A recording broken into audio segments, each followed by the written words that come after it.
Hey, it's Mike. I'm back. I'm going to do another show, and I'm going to talk about this Ritviks, the Ritvik scams.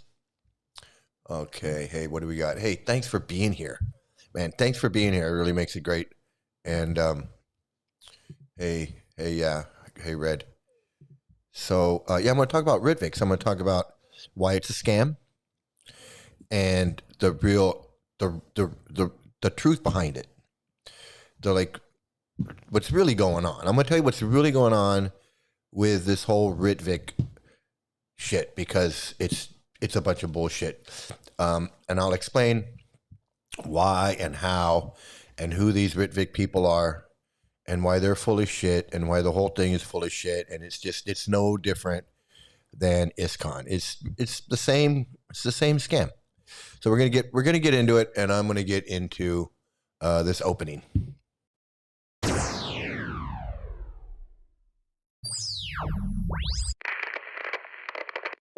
Hello? Hello.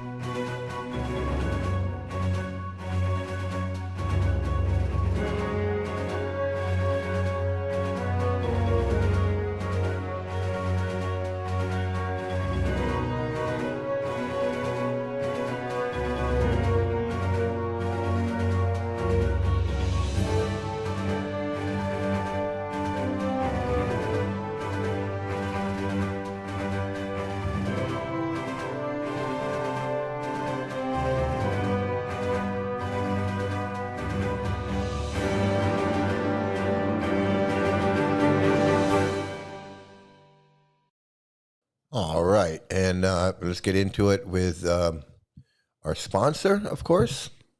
This broadcast comes to you through the courtesy of Edam Neckties, with stores at 3 convenient locations: Skagway, Alaska, Little America, and Pago Pago. Yes, absolutely. Okay, so we got that out of the way, and let's get that out of the way, and let's talk about this. Let's talk about these Ritviks. Okay, a lot of people ask me about Ritviks, and I've talked a little bit about them before. For those of you who are not in the Hare Krishna cult and don't know anything about what this Ritvik thing is, or don't really know anything about the Hare Krishnas, the Ritviks is basically just it's a political faction or a political movement within ISKCON, and it only exists to explain why gurus fall down and that Prabhupada is not responsible for the gurus falling down, and he's not responsible for all the bad stuff that's happened, the child abuse and everything. So basically it's a political faction that wants to explain why these gurus fall down, why these gurus are bad, and at the same time insulate Prabhupada from all the bad things in his movement and just blame it all on these gurus that these gurus. They want to blame the problems of ISKCON on the gurus or the people that Prabhupada put in charge of ISKCON. Hey, Raphael, good to see you, man. We both got stories, and we've been communicating by email, and you got a lot of stories, and we've had a similar journey through ISKCON. So it's great that you're part of this and that you're active and that you add what you've got to say, because a lot of what you have experienced just validates everything that I've said. And we don't know each other. I don't know you personally. I feel like I do. I feel like I know you pretty well. But it's great to have you here in this chat. And I'm going to explain this Ritvik thing. I don't know. I know you were a Swami with a couple Swamis, so you're probably very anti-Ritvik because it went against your whole philosophy of accepting a guru. And so you have a whole different probably take on the Rtvik issue. So, and of course, I was in a major Rtvik group, the West Coast Rtvik group with Yashodanandan and Dhamma, and that was associated with Madhu Pandit and Chanchalapati. And what was that guy's name in New York? I forget. Prabhupada, disciple, guru. It was a bunch of them. But anyway, so I was with that group of Ritviks, and I was working with the Ritviks for about 10 years, and I helped with some publishing, some books, computer work, initiations, and a whole bunch of crap. A bunch of crap that I was with. So, and again, so those of you that aren't not in the cult, watching this, that are not in the cult, don't know anything about what a Ritvik is. So a Ritvik is basically like a priest. He's like it's just a priest. He's not, he's nothing really. Now, but what this whole Ritvik movement, or this whole Ritvik philosophy or idea, it all stems from a letter that Prabhupada wrote where he designated his top 11 guys to be Ritviks, which would be like deputies, okay? They were like his 11 best guys. So now you got to think, these were his 11 best guys. And he was putting them in a position of initiating new disciples on Prabhupada's behalf. That's what the letter says. It doesn't say that they're gurus anywhere in the letter. Now, this whole Ritvik issue really spotlights the failure of Prabhupada to figure out what he was going to do with his movement after he was gone. And it really kind of shows the megalomaniac mentality that he had, that he didn't arrange other than this stupid letter that really doesn't say much at all. And it goes against the instructions that he has in his books and his teachings and his lectures. I mean, over and over in his books and his lectures and his teachings, he says that the guru is not appointed by anyone. He says in his books over and over that the guru is self-effulgent. And he is self-effulgent. Everyone recognizes that he's the guru, and he's not appointed by anyone. So how could Prabhupada appoint a guru after he... The hunger for power is overwhelming, washing feet and money. So not only is the desire and the hunger for power overwhelming, but when you have the power, you don't want to give it up. You don't want to give it up. I know this one guru Prabhupada gave sannyas to. He fell down short after his name, Bhagavan Das. Yeah, all of these guys. Bhagavan was one of the 11. But the thing is that once you have the power, Prabhupada had this power. Prabhupada was the guru, and he had this huge. He had a pretty big movement for one little old Indian guy from Calcutta to all of a sudden be able to travel around the world. He's got temples all over, whatever. He had something going on. He had this power, and he had power over these guys. He had power over all of these guys. If he told them to jump, they'd say how high. And if he told them to go street and write books in a shopping cart in the Costco parking lot or in the LA airport or wherever, they would go do it. They would do anything for him. So he had this power, and he wasn't giving it up. He wasn't. First of all, he says in his books, gurus are not appointed. So what's he going to do? He's going to appoint a guru. So the last thing he does is contradict everything in his books.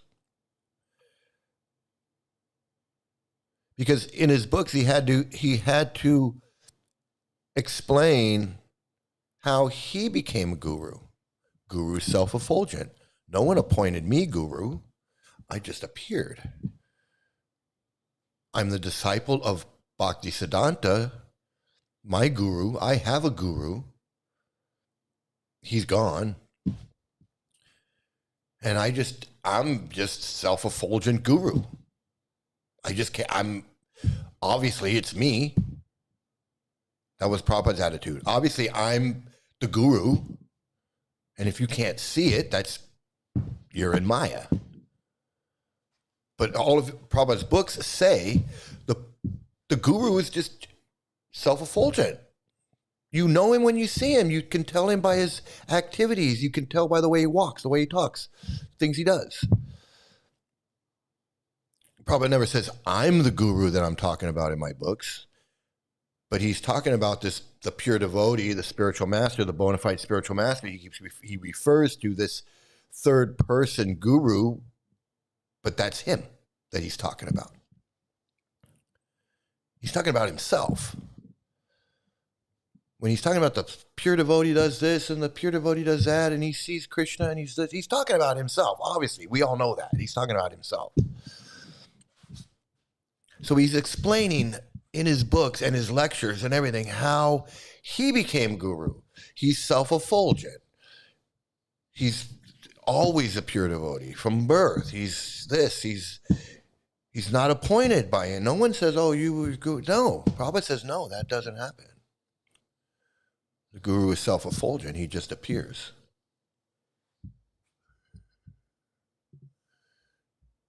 Prabhupada was the most egotistical piece of crap, and all his disciples have his same demeanor. Absolutely. 100%. You're absolutely correct. Absolutely correct. They all want to try and be like Prabhupada because Prabhupada is everything that they saw in Prabhupada is what attracted them. So they figure, if I act like Prabhupada, I'm going to attract people too, just like I was attracted to Prabhupada. It's just it's self-centered guy with a 11-year wife. So basically, yes, he wanted to be this pope. He wanted to be this guru, this leader, this not just a guru, but this cult leader. He wanted to have a worldwide movement of disciples, and he did it. He got that. He got that power to have the control over these people's lives. He wasn't giving it up. He wasn't going to appoint somebody because he couldn't. Because his books say no. So he fucked up. So now he had to figure out, how can I appoint these guys guru without appointing them guru? So he appoints them something else. He makes them something else. And he probably figured, if I'll make them this, and then eventually one or two of them will become whatever, guru. But what did Prabhupada know? He picked the 11 worst people he could find to make them run his... Look, he fucked up when he put the people in charge of his schools. He couldn't even do that. He couldn't do shit. Kirtanananda, he was going nuts even before... as soon as he tried to create New Vrindavan, things went off the rails with Kirtananda. Things went off the rails with Kirtananda when he stole Prabhupada's Bhagavad Gita and tried to set... Prabhupada couldn't pick shit out of a fucking latrine, okay? That's how bad Prabhupada was. He couldn't pick peanuts out of a piece of crap. He was the worst. So he picks these 11 guys to be his representative? I mean, come on, man. Give me a fucking break. Out of the 5,000 disciples that Prabhupada had, these 11 guys were the best ones. They were the best ones. Prabhupada thought Tamal Krishna was the best fucking guy he could find. Bhavananda, Kirtanananda, Jayapatako. You gotta be fucking kidding me.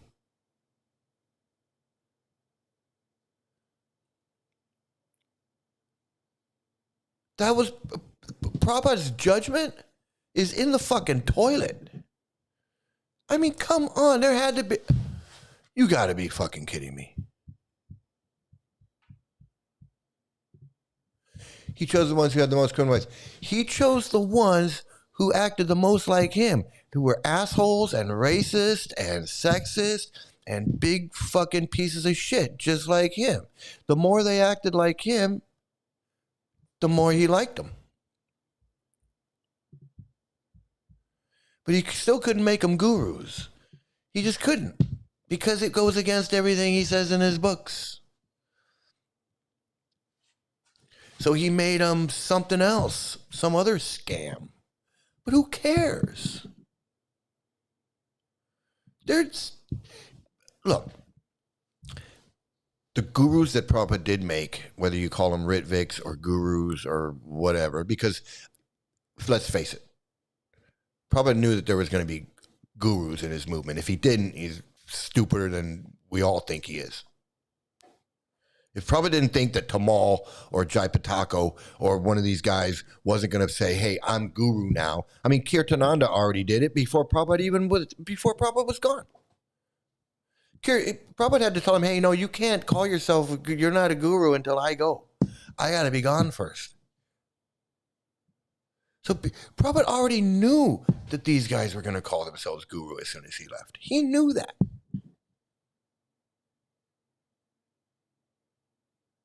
And that's what Prabhupada teaches. That's what the whole Sampradaya, the whole Parampara is. How can you think it's anything different? That's why this whole Rtvik thing is just a big scam. It makes no sense. It makes no sense that Prabhupada would make them Ritviks. It makes no sense that they would be Ritviks. It makes no sense that they wouldn't be gurus. It makes no sense that they would be. None of it makes sense. They're not qualified to friggin' pick vegetables in Oxnard. These guys have no business being fucking gurus of anything.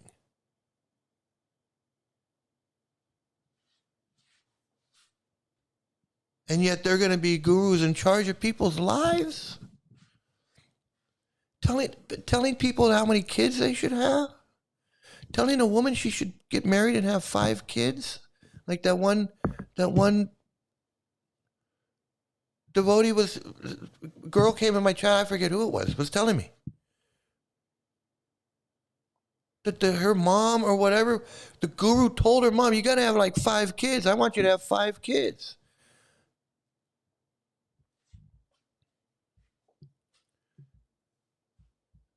And they have control over people's lives like that.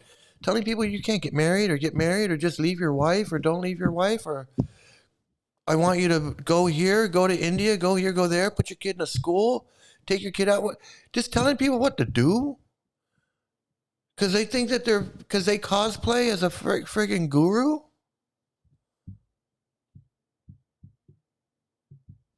It's friggin' insane. And the Ritviks, all they want to do is they want to say, look, we're not really qualified to be a guru. We don't want the responsibility to be a real guru. So we're just going to play pretend guru. And then we're just going to,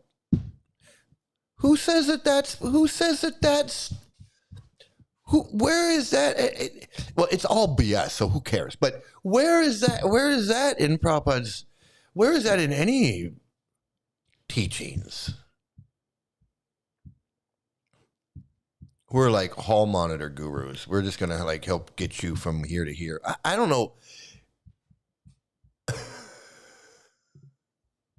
These fool young gurus were eating gold plates. Like literally, that's the one thing that Bhagavan Das misses the most. He says, running the chateau in France and living like a true king. So this is what Bhagavan said. Because I heard it from a devotee who heard him say it, and I don't know if it's in a book or where they heard it said, but Bhagavan said there is no drug stronger and no high more powerful than having people worship you as good as God. Not heroin, not opium, not Oxycontin, not fentanyl, not nothing. There is no drug that gets you as high as having somebody bow down in front of you, touching your feet and washing your feet and drinking the water and thinking that you are God and taking them to heaven. That's what I heard Bhagavan say.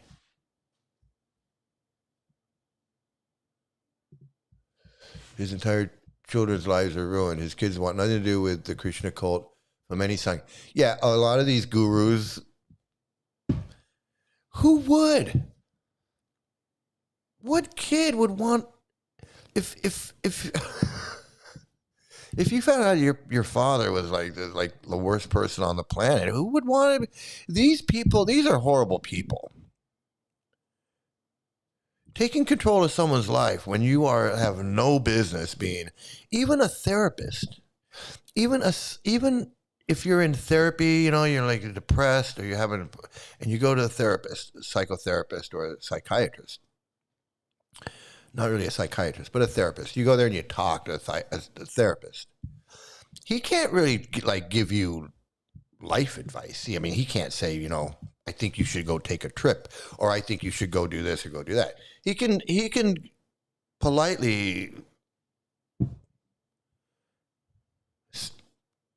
suggest things, but he can't really give you advice because you're not really mentally stable to take that advice, or he can't be responsible for telling you to go do something and then something. It just there's things there's lines that are drawn, okay, when it comes to this type of stuff. But gurus, there's no line. Guru can sit there in charge of your life because you've turned your life over to this idiot, and now he's going to tell you how many kids you should have, or whether your 11-year-old daughter should get married, or whether you should put your 5-year-old kid in a boarding school in India somewhere, or whether you should cut off contact with your parents, or whether you should have a job or not. Or I don't want you to go to work. I want you to come wash my clothes and live in my back house, in my garage. I live in Beverly Hills, and you can live in the garage. I'll set you up in there, and you can just be my personal servant and wash my clothes and cook my food, and I want you to do that because I'm your guru and you're my disciple. And in the meantime, you can buy me a laptop and, you know, whatever else. Well, at least he was honest. At least he was honest, you know. Sudam said the same thing. He said, you know, Sudam was smoking crack. He said, if you're smoking crack and you don't have a dick up your ass, then you're just cheating yourself. So, you know, he was being honest too, I think, because, you know, why would you say that if you weren't being honest? Drugs is being the center of attention, recognition, shocking. Nobody recognizes that bullshit. It'd be the beginning. Prabhupada was doing snuff. Prabhupada was doing snuff every night before or I don't know about every night. I don't know if you can do snuff every night without your nose falling off, but Prabhupada was doing snuff and then translating writing his books. So that's I don't know. I don't know. And, you know, Krishna and Balaram drinking soma and betel nut and all that stuff. I mean, that's all getting intoxicated. That's all intoxicants. So, and it's addictive too. And the snuff is addictive. And snuff evidently is a lot stronger than I thought it was. I didn't know snuff was like really like a real drug. I didn't know it was like a real drug. I thought it was like smoking a cigarette. Like you feel it, but you don't really feel. I don't know. But evidently it's. So, but anyway, so that's really the business of Rtvik. Rtvik is basically to insulate Prabhupada from all the bullshit that he created, all the bullshit that went wrong, all the bullshit that he's responsible for. Put the blame on the gurus that Prabhupada didn't appoint or did appoint. It doesn't matter whether he appointed them or not. Somebody's got to run this fucking thing. And Prabhupada set it up. Whether Prabhupada was right or wrong in his July 9th letter, who gives a fuck? Whether he was right or wrong in appointing gurus, who gives a fuck? But he made his bed when he put in his books that gurus are not appointed, and gurus are not self-effulgent, and guru this and guru that, and all of it. He wrote the book. And he had to stand by it. Otherwise, he probably would have appointed these guys gurus. I mean, he wasn't that stupid. But how could he appoint these guys gurus when all of his books and all of his lectures and everything he says is gurus are not appointed?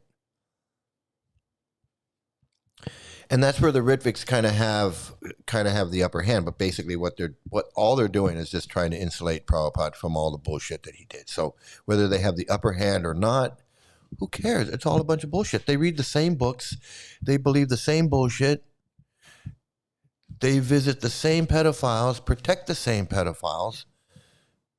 It doesn't matter. It doesn't matter whether they're Ritviks or not. Who look at this. This is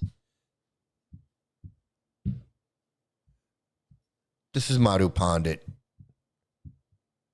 And he's got the Bhagavad Gita and Krishna book. Right there. It's the same books. The same books that they read. What's the difference? Invariably, the system will eject. That is what is happening. Because Prabhupada and Krishna is so intelligent that you just cannot, for some time you may play, but you will see that there is a problem in institution. Immediately GBC will meet together and they will say, this is a problem. I think in the temple hall, Guru Pujas is a problem on resolution. No Guru Pujas in the temple. Or they will say, okay, here there is a problem. That the temple president is telling this and the Guru comes in, visit the temple and the temple president says, this devotee is not doing, Pujari service. That Pujari will say, Prabhu, I will ask my Guru. This is happening in other temples. I'll ask my Guru. Whatever my Guru says, I will do.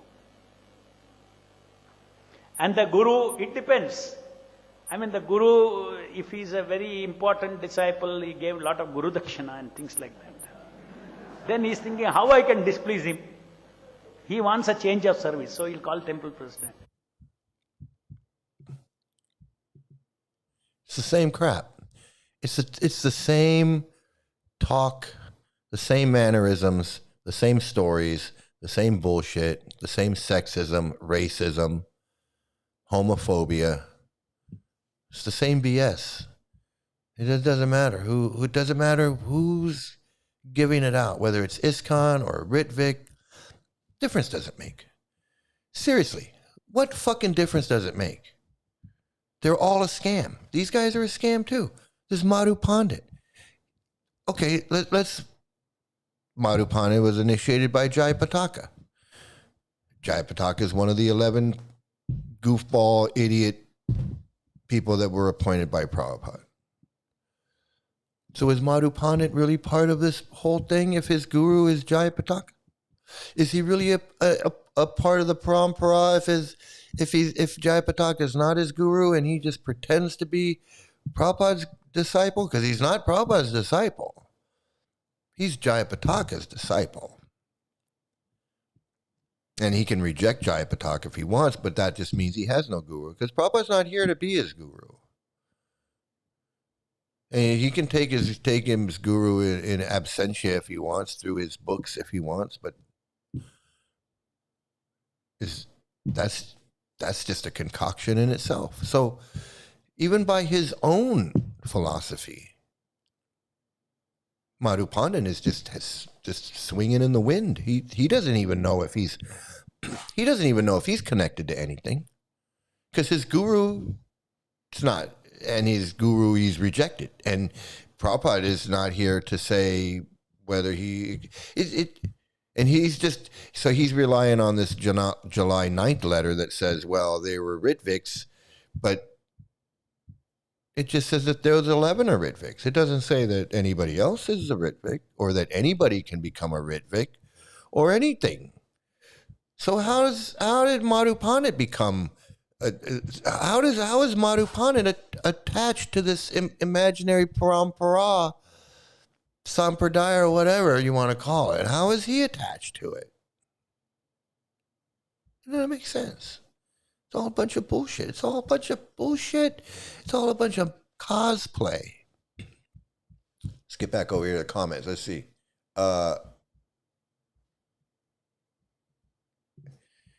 this is what all Krishna monks are looking for. They're waiting for their turn to be worshipped. All these so-called monks, Rasik Mohan Maharaj, Giridhari Maharaj, Pradip. Yes, absolutely. I agree with you 100%. They're just all waiting for their turn. And Rtvik, the Rtvik scam, it kind of makes it. They kind of get to to skip over. They get to just jump right into this Rtvik thing because there's no qualification. Like anybody, it's just doing the sacrifice. So if you know how to do a sacrifice, and you know how to give a lecture, and you know how to do the thing, hey, you're a Rtvik. And now I'm a Rtvik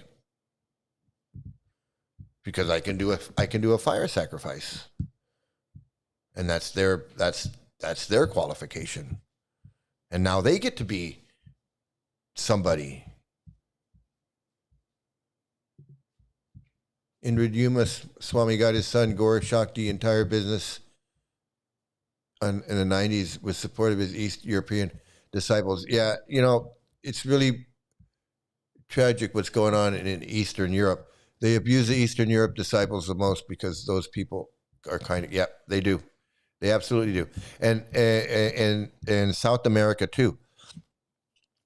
Because if you're Catholic or some kind of religious already, then they kind of can slide in there and go, well, it's like this and that, and how you do this, we do that. And it's really all the same.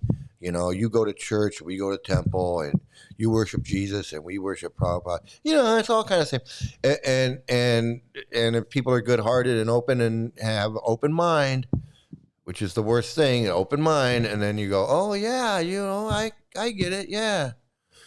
Yeah, just the statue of the Virgin Mary, and you've got a statue of Radharani. What's the big deal? So it's the same stories, different day and time. Yeah, it's the same. It's the same Jayapataka demon on earth. Yeah, these guys are evil. They're sinister and evil. They really are. Thanks to him, so many children were horribly abused in South America. All over the world, abused all over the world. And these guys did nothing to protect the children. They did nothing to protect the children in their zones, in their movement. They did nothing. And they did nothing to bring the predators to justice. They did nothing. They did nothing. They did nothing. Madhuban is looking out to control folks and get big donations. It's all about money. Fact, pile, same shit. Yeah, I mean, so these temples bring in a lot of money. They bring in a lot of donations. People are always donating money. They're donating money all the time. And where's that money go? Where does that money go? Like the LA temple. They have a big donation box right on the altar, right? And people put money in there all the time. And giving donations and bringing in all this food. We know the food goes into the restaurant and they sell it in the restaurant as food. They turn it into meals and they sell it in the restaurant. But where's all that money go? All that money that they donate to the temple, where does it go?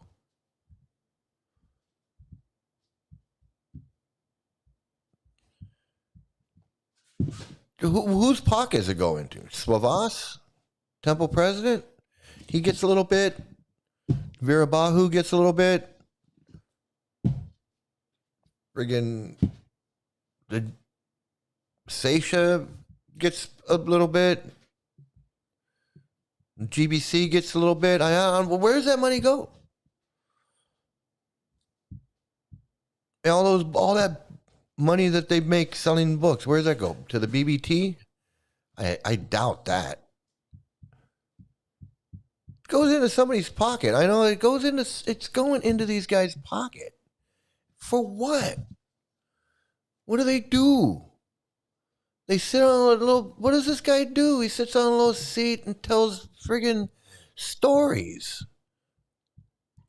He tells fairy tales and stories, sexist, racist stories, racist, sexist stories, and then they collect donations for it, and call themselves a holy man. And he puts on some flowers, a little flower there, and a Tulsi Devi, and some flower garlands, and his bead bag, and his Krishna book, and he's got holy man. I'm holy man. And I get donations, and I'm holy man. He ain't no holy man. The fucking scammer is what he is. They're scammers. All of Prabhupada's legacy is nothing but a bunch of human abusers. They learn very well. Absolutely, I agree. And then that's what they teach their disciples. And then everybody you just become an asshole like these guys. Become assholes.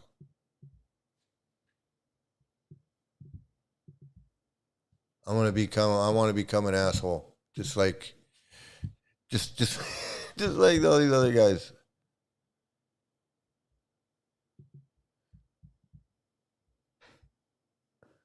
To my point. Yeah, some of that money goes to the GBC so they can build their friggin' temple of Vedic planetarium or whatever bullshit is with friggin' elephants in orbit, keeping the flat Earth from tipping over. This bullshit.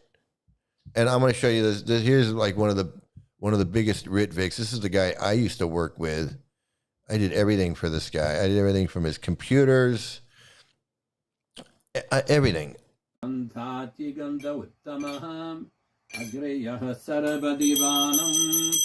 Dupoyam pratigriyatam dupam samarapayami Om Sudarshanaya Namaha Deepam Samarpayami.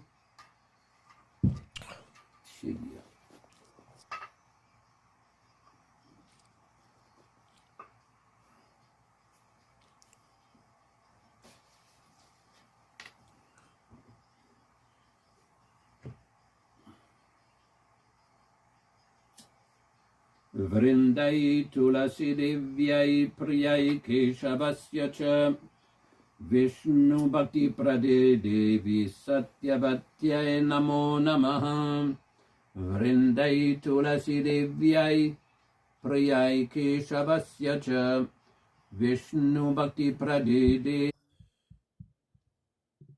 So this is the whole Ritvik thing is just if you can do this. If you can do this thing, then you're basically a Ritvik. You're as good as guru. Good as guru. It's like a GED. You're good enough guru.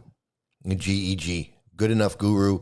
Because you don't. There's no qualification. Oh, absolutely. That's Yashodanandan Swami, and he's big time brainwashed. But there's no qualification for being a Ritvik. And if you fall down, so what? Who cares? You're not a real guru. You're just a good enough guru. So if you're a good enough guru, then you can do this, and you're good enough to connect somebody to the Parampara, but you're not good enough to actually be a guru. So you're just good enough. You're good enough to get somebody to someone who is good enough, who's better. I mean, it doesn't make any sense. But this guy. Let's look at this guy. So this guy was a Swami at one time, big time Swami. There's a plaque at the Vrindavan temple, the Krishna Balaram temple in Vrindavan. If you go to the Krishna Balaram temple and you go inside, there's a plaque inside the temple on one of the pillars at the bottom. And it says, this temple was built with money provided by this guy right here. Him and Guru Kripa went out and collected money. Now, I don't know how they collected it. I heard there was but they collected enough money to build that temple. And there's a plaque at the temple with this guy's name on it. So at one time he was big time. At one time he was somebody, and he was all over India. Now when I met him, he was breaking Badger. He was living in Badger, and I don't know what he was doing in Badger, but he was living in Badger, and he was doing this shit, the same shit. He was doing this shit, and Satyavatyay namo namaha Deepam samarapayami.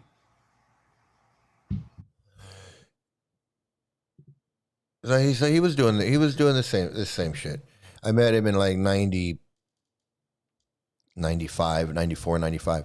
And then in around 2000, 99, 2000 is when I started doing, working with him directly in the Rtvik movement and doing like all kinds of stuff in the Rtvik movement. I was actually the secretary of the board of directors of the Hare Krishna Hare Krishna Society. It was called the Hare Krishna Society. What is this? Read my comment. What's your comment?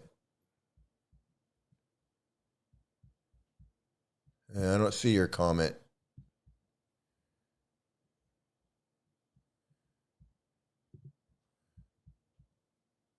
I don't see your comment. You want to post it again? If it's so important for me to see your comment, just go ahead and say it again, because I don't. It's not here. If you want to post something. So this guy, he was a Swami at one time, and then he fell down and he became an ex-Swami, kind of like Rtvik Ram. Same way that Rtvik Ram is an ex-Swami, this guy became an ex-Swami. Now, I don't know how that happens. I mean, I know how it happens with Rtvik Ram, but how it happened with him, I don't know. I don't know how he became an ex-Swami. I don't even know what that means, ex-Swami. Because if you're at the level of Swami and you have all this knowledge, and then you have sex with a woman and you fall down, or whatever you did to fall down, does that mean all that knowledge is gone? Did all that knowledge just leave when you had sex with that woman? Or did it just, I mean, you're no longer a Swami? You're no longer a Swami because you can't control yourself? But you can still do all this stuff. You can still do all this stuff.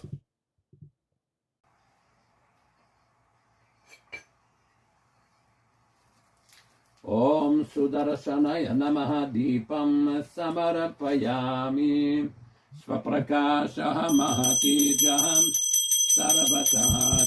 So if you can't control yourself, and I mean if you're not a Swami anymore because you had sex or whatever you did and you fell down and you're no longer a Swami, but you can still do this?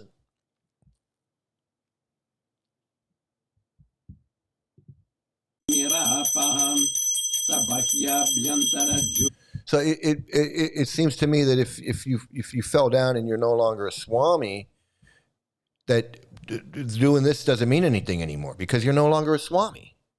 You have to be a Swami to be able to do all this stuff. I mean, I could do that. I could ring a bell and make a little fire, make a little campfire and ring a bell and repeat some prayers out of a book. Does that mean I'm a Rtvik priest? Hindu priest, because I can build a little fire out of sticks in a bucket of sand and burn some incense and ring a bell. I mean, what is it? No. Okay, look, your comments aren't there. Okay, if your comments were there, I'd read them and we'd be done with it. Okay, if your comments were 4 things up, and I could see them and I could read them, I do it. But they're not here, okay? They're not here. And you can either repost it or we're just gonna move on. I'm not gonna go on with it. What a miserable life they live. How sad. Yeah, it is. Read my comment, blah, blah, blah. Check out Vishnu Swami, Maverick monk. He was given sannyas at 19 years old by Narayan Maharaj. He fell down, but he remains a Guru Swami, even though He lives with his girlfriend. Yeah, I mean, this mental disease is heavy duty. I mean, I mean, like you said, once you're a Swami, you don't want to be not a Swami anymore. I mean, you want to be an ex-Swami, or you want to be, you want to do Swami things, but you can't call yourself. I don't know. It's just fucking bullshit. Come on, it's bullshit. He's an open relationship, but still Nation. He wants cake and eat it too, and that's how fake this. Yes, exactly. Not only is the chanting fake, but all the bullshit and mechanisms behind it is bullshit. It's all fake too. How is he not qualified to call himself a Swami anymore, or doesn't want to call himself a Swami anymore because he feels he's not qualified to be a Swami anymore? But he's qualified to do all this stuff with the bells and the incense and the fire and the chanting and the. Either he's qualified to do that or he's not. Either he's a Swami or he's not. I mean, who are we fooling here? What is this? This is such bullshit. I mean, seriously. And I've already been through it with you. You either post it again, or I'm just gonna. I'm done. I'm done with you. You become a demon when you chant. That's the result. You change.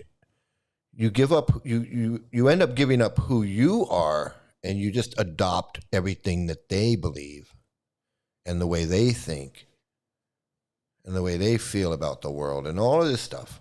Yeah, absolutely.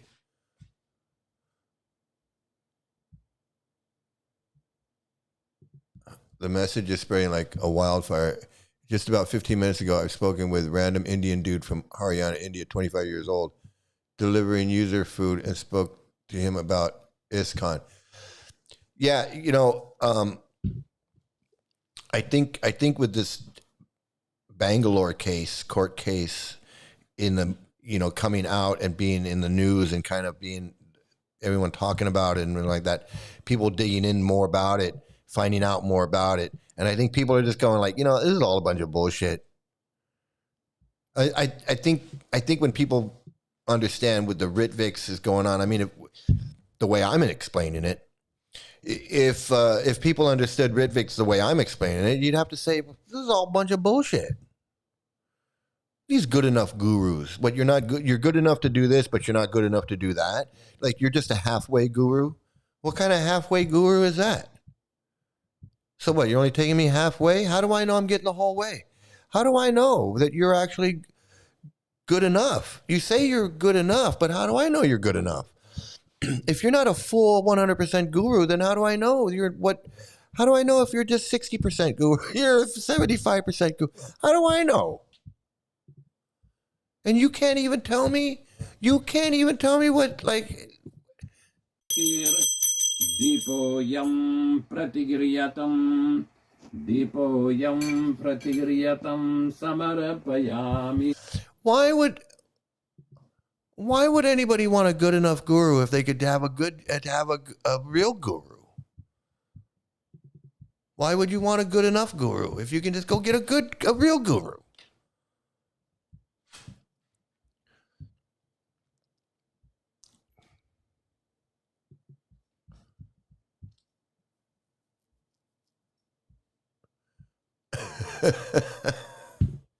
Yeah, I don't know what's up with his comment. He's like, he could have just reposted his comment by now, but instead of posting his comment, he's like, look at it, just look at it. It's 4 up. Look. And I'm like, just post it. There's no secret. There's no, I don't know, like, you showed Anand on his he's totally cosplaying. And I mean, he knows the verses. He knows the how to do it. He's got the thing. He knows how to do the fire thing. He knows how to decorate the thing, and swaha and all that. I mean, you know how many times I sat there and threw rice in a friggin' fire and chanted Swaha. You know how many times I sat there at one of these things helping him do this? I used to sit right there next to him, breaking up the wood and handing it to him so he could put it in the fire. That's what I used to do. I would be sitting like right here. I would be like right here. And I would be handing him the shit because he wanted me to be like his apprentice. I was like his, he was gonna teach me the ropes, and he loved that. He loved that he was this good enough guru. And I was his I wasn't his disciple, but I was his helper. And I would sit here and he be his helper for the fire sacrifice so many times.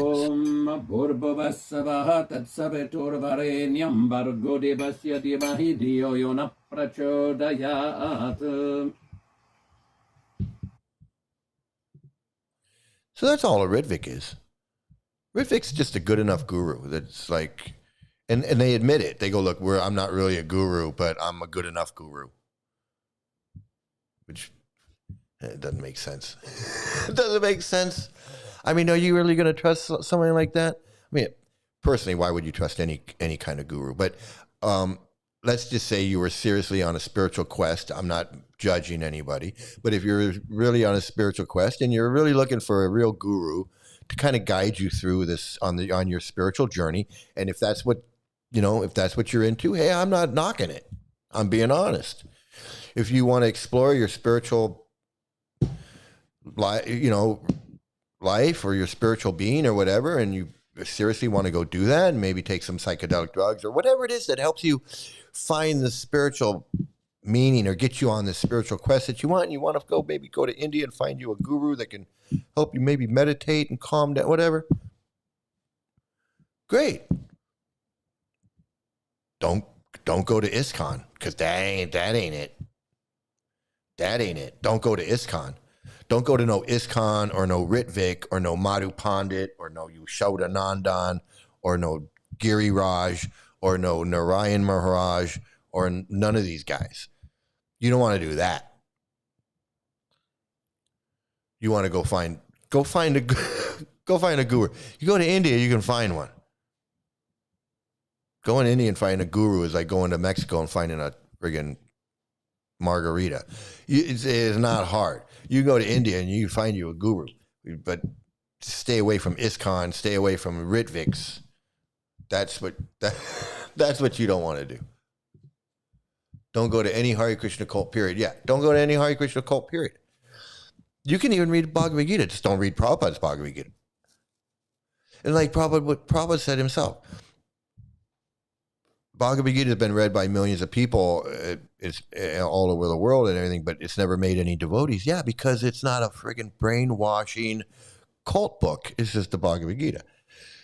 So Prabhupada turned it into a cult book where you read Prabhupada's Bhagavad Gita and you become a friggin' fucked up in the head zombie. And that's what you don't want to do. And then you're going to be like this guy. Satyam hritam svartena parisinchami om amrito pastaranamasi om pranayasva. Hey, so the only result would be more trauma and pain. Absolutely, more trauma and pain. Hey, Raphael. Hey, thanks for coming by, man. I really appreciate you. All your info and all your emails and all the stories that you got. I'm going to do a show where I'm just going to ask you a bunch of stuff and you're going to tell me all the shit that you know. And I'm just going to comment on it as you post everything, all the stuff that you've been through. And that's going to make for a really great show. We're going to do that. We'll do that real soon. And, yeah. Hey, thanks everybody for coming by. It's a lot of fun. But more than just being fun, it's important. It's important to warn people about this cult and get this information out there and let people know that these Ritviks are not, they might be fooling you, but they're not fooling me because I know them. I was one. I know all about them. I know what they're trying to do. And they just, it's just as big a scam, if not more, than ISKCON. It's the same scam. It's just more of it. It's more of the same scam. And it's the same type of guru scam. So ISKCON's got a guru scam going on, and Ritvik's got a guru scam going on, and it's all mixed together in one big friggin' scam. Yeah, absolutely, man. Absolutely. We're right there together, man. We got to do a show where you got to tell me what you know, and I'm going to comment on it, and that's going to be great. I can't wait for that one. But yeah, so the Ritviks and the ISKCON gurus, there's no difference between them. In fact, I would even say that all these ISKCON gurus are Ritvik gurus already, and it's all the same crap.